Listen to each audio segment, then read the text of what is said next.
What up, what up, what up, what up? Welcome to the Ball Dnt Lie podcast. This is your boy Dexter, your host, the one and only. Welcome back to the show. And for all the new listeners out there, please subscribe on YouTube. And make sure you smash that like button. It helps out a lot with the YouTube algorithm. And for the ones that have been watching and listening, appreciate the support, like always. For the new listeners, you can catch us on YouTube, IGTV. If you want the audio route, you can catch us on Spotify as of right now. Also on SoundCloud. If you want to follow our social media page, I'm on Twitter, I'm on IG, I'm on Facebook at Ball Dnt Lie. That's BALLDNTLIE. And the other streaming platforms like Apple Podcasts will be coming soon. So this is the 4th episode. Wow. Feels so fast.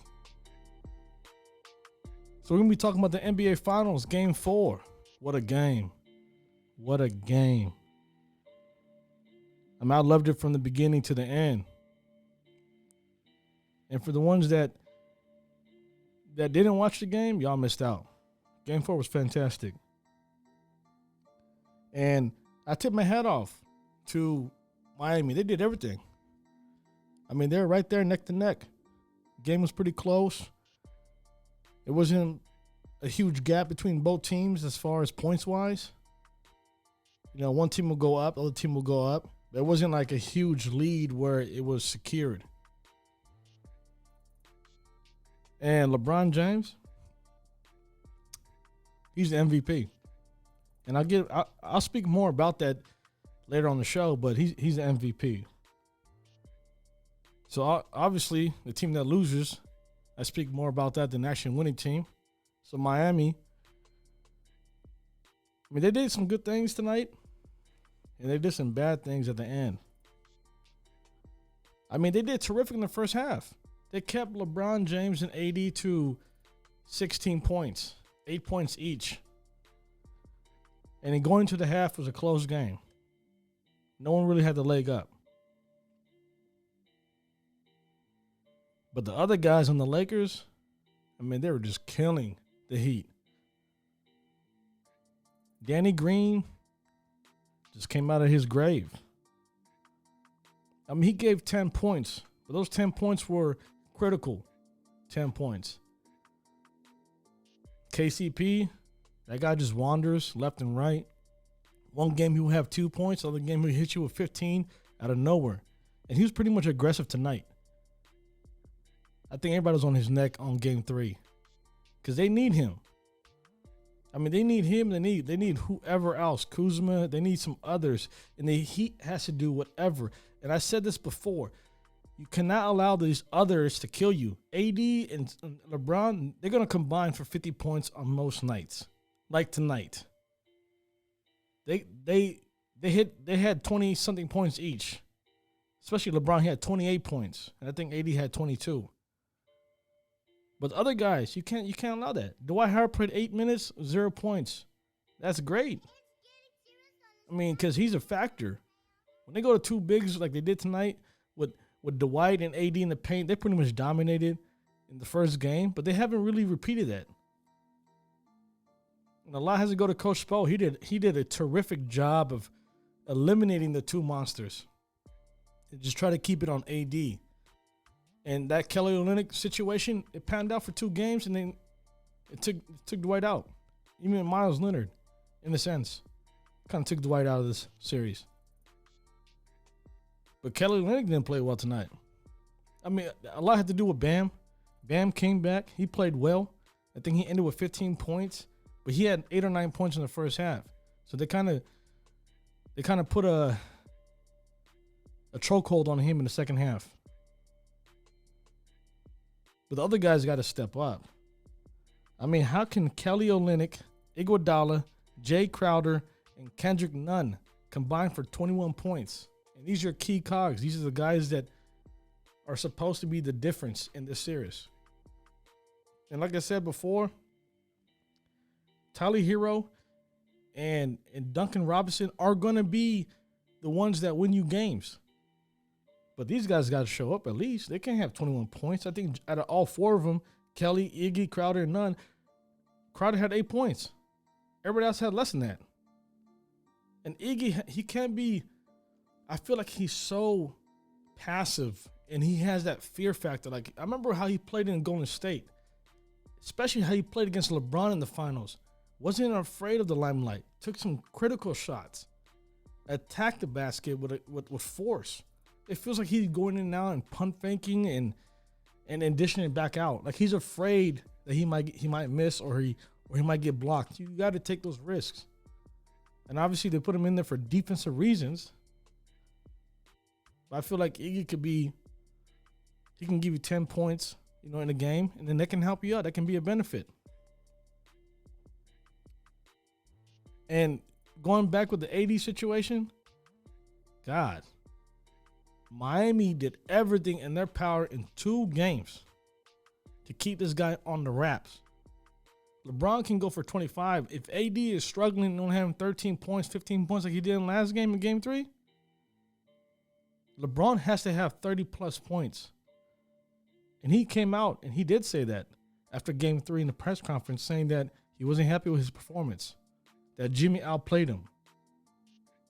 And this is the first time, I believe, after game 3, it's the first time somebody in the 10 finals that LeBron has been in that outplayed him as far as being on the boards and assist. That has never happened. This is the first time. So Jimmy's that player that actually outshined him. And Jimmy almost had a triple-double today. But Jimmy needs to be more aggressive. He needs to have 30-plus points to be a difference maker as far as winning games. The team can take you to the finish line. They can take you to almost the finish line, the crucial points. When it comes down to the last 5 minutes of the game, Jimmy has to be that man.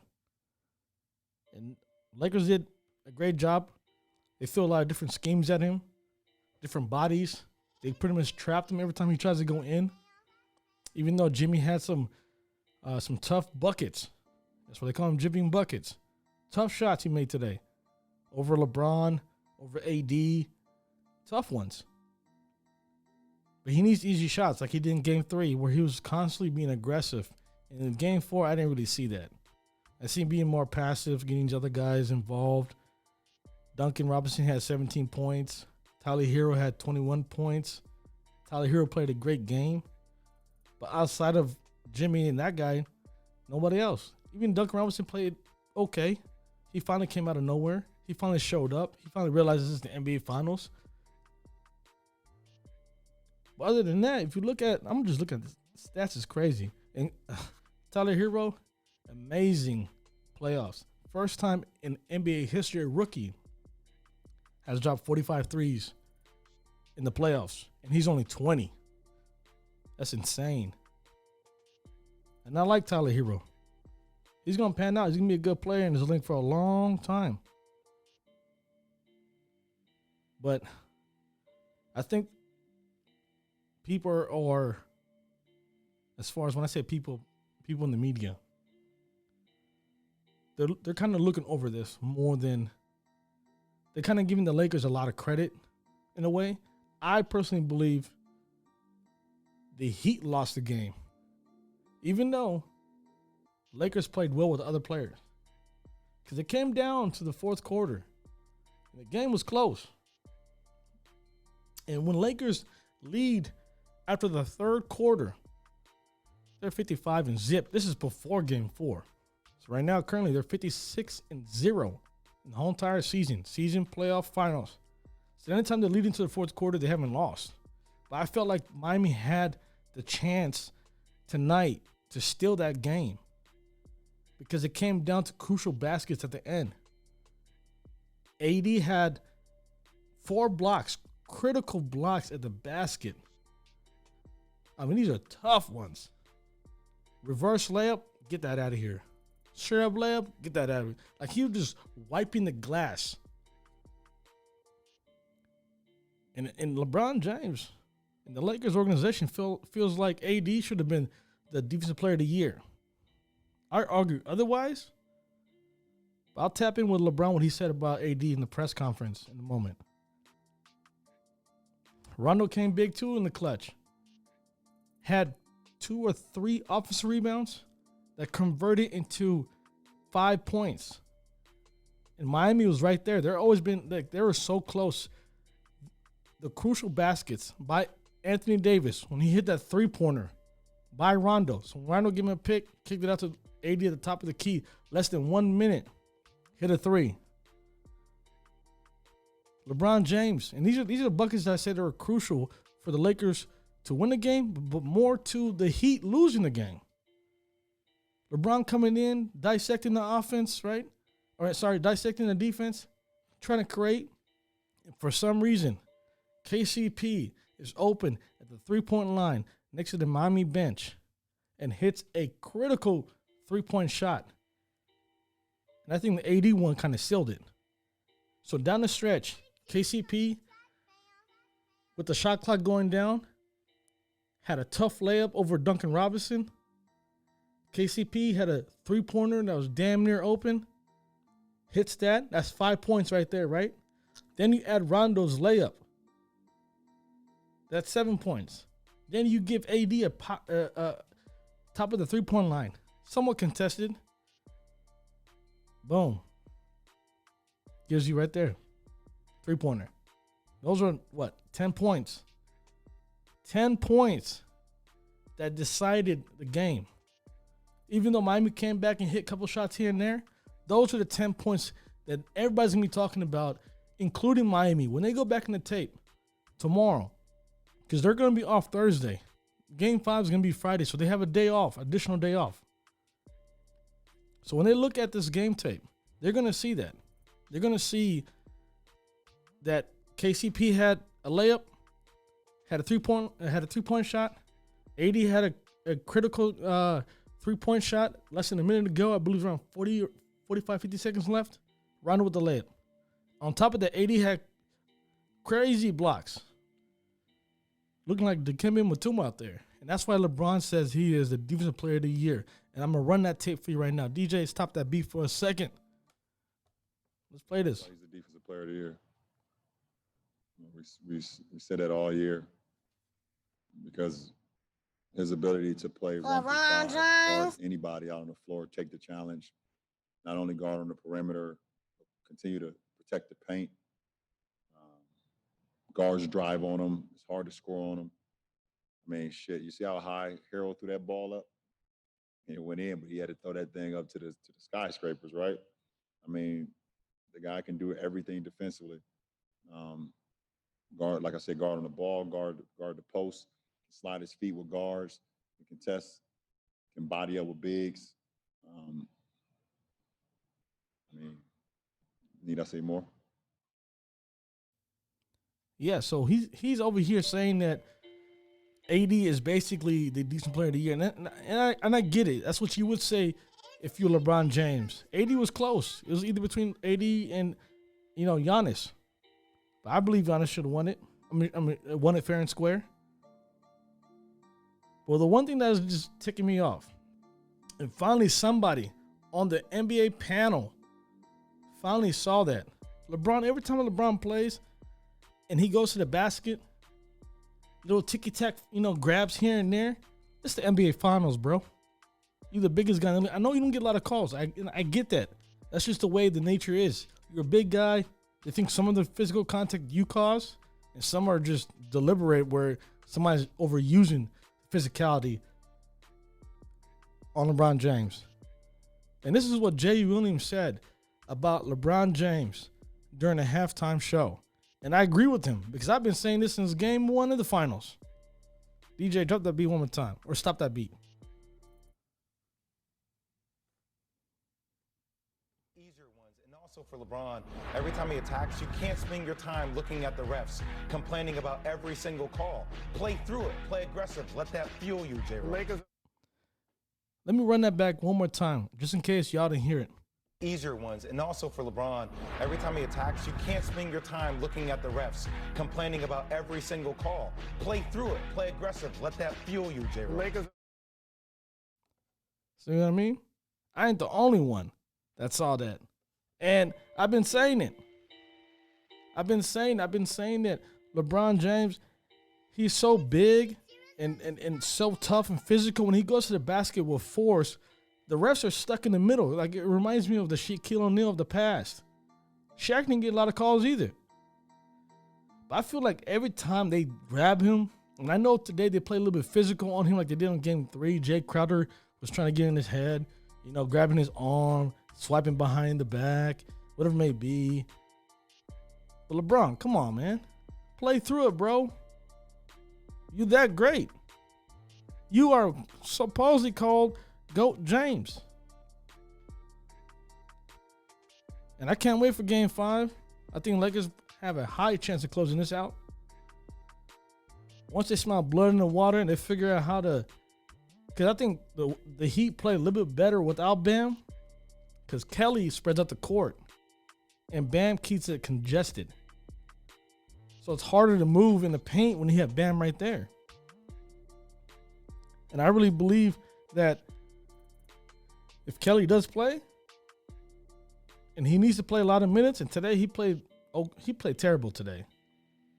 Wasn't impactful at all, but I think a lot to do with because the minutes he had wasn't that much. But if you leave him on the court, he spreads the court. And the defensive wise, he's not really guarding AD. If you see what happened in Game 4, they pretty much put Iguodala on AD. They put Jimmy Butler on him. Just a mixture of bodies left and right. Mix up the schemes a little bit, so then he can actually think on the court as far as AD. Because if you put Bam on there, if he bangs with Bam all day, Bam's coming back from a shoulder injury, a neck injury. So I guess they're trying to conserve him. They kept pulling him out of the game here and there. But I hope they go to that. And we'll see what happens. And I've been saying, Lakers are going to win this finals. I just projected that the Heat can at least win at least 1 or 2 games. I said 2 games first. Now I'm pretty much sold on the 1 game they won. And that was from a hell of a performance by Jimmy Buckets. Triple-double. 40-point piece. It only happened 3 times in the NBA Finals. It was done by, I believe, LeBron James for sure, and I believe Larry Bird and Jimmy Butler. But out of all 3 players, Jimmy's the only one that actually won the game. Those 2 other guys lost. But still, that's some elite numbers. So Game 5, if Jimmy doesn't come out the gates like that, it's going to be a tough one. Because anytime it comes down in the crunches, you have to play damn near perfect. Like Jimmy always said in the press conference, in order for them to have a chance, they got to play damn near perfect. And I think today, Game 4, it was pretty good for about three and a half quarters. But down the stretch, just